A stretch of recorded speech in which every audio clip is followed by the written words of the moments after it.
The press conference had been scheduled as a routine promotional event for Ronaldo's latest endorsement deal. Nothing more than the standard questions about upcoming matches, training regimens, and commercial partnerships that filled his media obligations. The conference room at the luxury hotel in Madrid was packed with the usual assembly of sports journalists, photographers, and camera crews, all expecting another polished performance from the world's most media-savvy athlete. But something had changed in Ronaldo overnight. Something that would transform what should have been a mundane press event into a moment that would reverberate around the globe. That morning, Ronaldo had woken to images on his phone that he couldn't unsee. Footage from a hospital in Gaza that had been struck during the night. The videos showed medical staff frantically trying to evacuate patients, some still connected to life support machines, others too injured to move. Among the casualties were children, some no older than his own son, their small bodies covered in dust and debris from the collapsed sections of the building. The hospital had been treating civilians, including dozens of children injured in previous attacks, when it was hit by what officials called a targeted strike. Ronaldo had stared at his phone screen for nearly an hour, watching the same clips over and over, unable to process how a place dedicated to healing could become a target. He had seen the interviews with doctors who spoke through tears about losing patients they had been trying to save, about medical equipment destroyed and surgical procedures interrupted by explosions. One image in particular haunted him. A young boy, perhaps 8 years old, lying on a stretcher in the hospital corridor, his eyes wide with fear and confusion, not understanding why the place that was supposed to make him better had become another source of terror. By the time Ronaldo arrived at the press conference, he had made a decision that went against every piece of advice he had ever received about maintaining political neutrality and protecting his commercial interests. His management team had briefed him on the prepared talking points about his new sports drink partnership, the questions he could expect about the upcoming Champions League fixtures, and the importance of staying on message. But as he sat behind the microphone, looking out at the assembled media, all of that seemed irrelevant compared to the weight of what he had witnessed that morning. The first few questions proceeded as expected. Journalists asked about his fitness levels, his goals for the remainder of the season, and his thoughts on various tactical approaches. Ronaldo answered each question professionally, but with noticeably less enthusiasm than usual. Those who knew him well could sense that something was different, that his usual charismatic presence seemed subdued by some invisible burden. It was Maria Santos, a veteran sports journalist from El País, who asked the question that changed everything.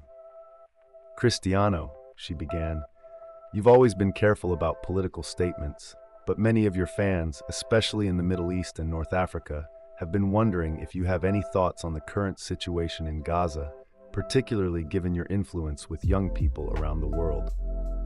The room fell silent. This wasn't the kind of question typically asked at sports press conferences, and everyone present understood that Ronaldo's response could have significant implications beyond football. His press officer, sitting just out of camera range, made a subtle gesture indicating he should deflect the question with a standard response about focusing on football. Instead, Ronaldo leaned forward toward the microphone, his expression growing serious in a way that immediately commanded attention.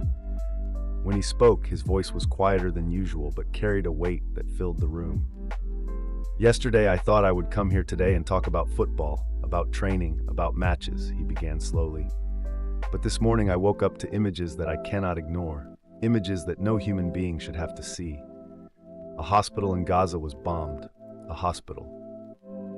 He paused, and in that silence, everyone in the room understood that they were witnessing something unprecedented. Ronaldo had never made political statements, had always maintained careful neutrality on controversial issues, had built his brand on being universally appealing rather than divisive.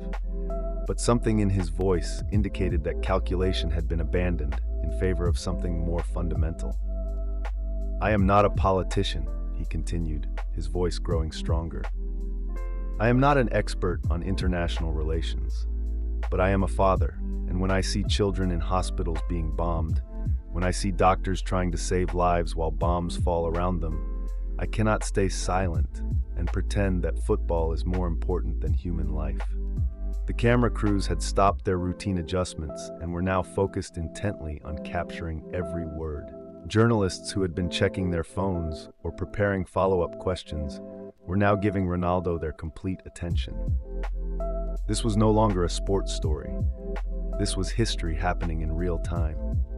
This morning, I saw footage of children, some younger than my own son, lying in hospital beds when the bombs started falling, Ronaldo said, his voice beginning to carry the emotion he was struggling to contain. I saw doctors and nurses risking their own lives to move patients to safety. I saw medical equipment that was being used to save lives destroyed in seconds. And I asked myself, what kind of world are we creating for our children when hospitals become targets? The questions from journalists had stopped entirely. The room was completely silent, except for Ronaldo's voice and the quiet whir of cameras recording what everyone present understood was a moment of tremendous significance. This wasn't just a celebrity making a political statement. This was one of the world's most recognizable figures, abandoning the safety of neutrality to speak about something that had moved him to his core. People will say I should stick to football, Ronaldo continued, his voice now carrying a conviction that brooked no argument. They will say I don't understand the complexity of the situation, that I should leave politics to politicians. But there's nothing complex about bombing a hospital. There's nothing political about protecting children. There's nothing controversial about saying that medical facilities should be safe havens, not military targets. He paused again, and when he resumed speaking, there was a tremor in his voice that revealed the depth of his emotion. I have been blessed in my life. I have achieved things in football that I once only dreamed of. I have been given a platform that reaches millions of people around the world. With that platform comes responsibility, and I cannot use my influence to sell products and entertain people while remaining silent when children are dying in hospitals. The impact of his words was immediate and profound. In the room, several journalists were visibly moved, and more than one was discreetly wiping away tears. The camera operators continued filming, understanding that they were documenting something that would be replayed and analyzed for years to come. On social media, clips of Ronaldo's statement were already beginning to circulate, shared by activists, journalists, and ordinary people who had never expected to hear such words from a sports figure. I know that speaking about this will cost me, Ronaldo said, his voice now steady despite the emotion underlying his words. I know that some sponsors will be unhappy, that some fans will criticize me, that some people will say I should have stayed silent. But if the cost of my silence is that I can sleep peacefully while children cannot sleep safely in hospitals, then that is a price I am not willing to pay. He looked directly into the cameras, speaking not to the journalists in the room, but to the millions of people who would hear his words through broadcasts and social media. To the doctors and nurses in Gaza who are risking their lives to save others, I want you to know that you are heroes. To the children who are afraid and injured, I want you to know that people around the world see your suffering and care about your lives.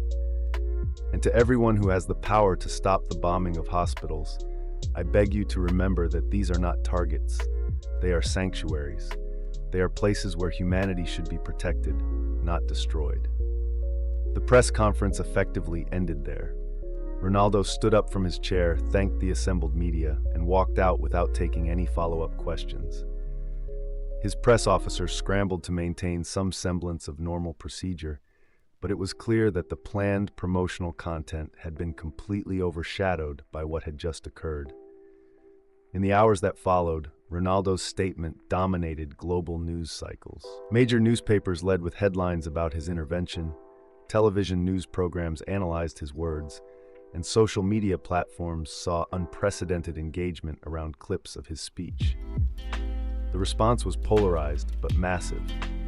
Supporters praised his courage in speaking out on behalf of vulnerable civilians, while critics accused him of oversimplifying a complex conflict and overstepping his role as an athlete. Within 24 hours of the press conference, Ronaldo had lost two major sponsorship deals as companies distanced themselves from his political stance. However, he had also received messages of support from human rights organizations, fellow athletes, and millions of fans who had been moved by his willingness to risk his commercial interests for moral principles. The most powerful responses came from Gaza itself, where doctors and medical staff shared videos thanking Ronaldo for giving voice to their situation and bringing international attention to the targeting of medical facilities. One video, filmed in the damaged hospital that had prompted Ronaldo's statement, showed a young boy who had been injured in the bombing holding up a picture of Ronaldo and saying, "Thank you for remembering that we are children too." In the weeks that followed, Ronaldo used his platform to highlight the work of medical humanitarian organizations operating in conflict zones around the world. He donated substantial sums to organizations providing medical aid to civilian populations affected by war, and he consistently advocated for the protection of hospitals and medical personnel in all conflicts. The press conference marked a turning point not just in Ronaldo's public persona, but in the broader conversation about the responsibility of public figures to speak out on humanitarian issues. Other athletes, entertainers, and celebrities began to reference Ronaldo's statement when making their own decisions about whether to use their platforms for advocacy. The phrase, "hospitals are not targets," became a rallying cry for peace activists and medical humanitarian organizations around the world. Perhaps most significantly, Ronaldo's intervention contributed to increased global attention on the protection of medical facilities in warfare. International organizations reported a surge in donations and volunteer applications following his statement, and several governments that had previously remained silent on the issue began calling for greater protection of civilian medical infrastructure. When asked months later about the consequences of his decision to speak out, Ronaldo was characteristically direct. "I lost some contracts, but I gained something more important: the ability to look at myself in the mirror and know that when children needed someone to speak for them, I didn't choose money over morality. No sponsorship deal is worth more than human life, and no career achievement means anything if it comes at the cost of staying silent while innocent people suffer."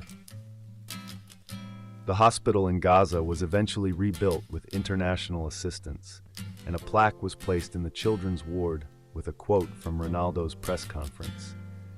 "There is nothing controversial about saying that medical facilities should be safe havens, not military targets."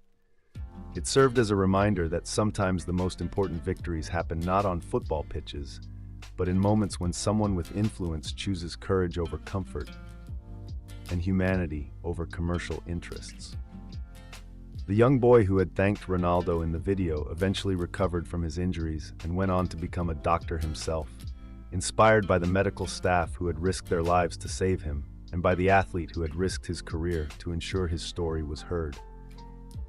Years later, when he opened his own clinic, he hung a picture of Ronaldo not as a sports hero, but as someone who had shown him that true greatness comes not from personal achievement, but from using whatever power one has to protect those who cannot protect themselves.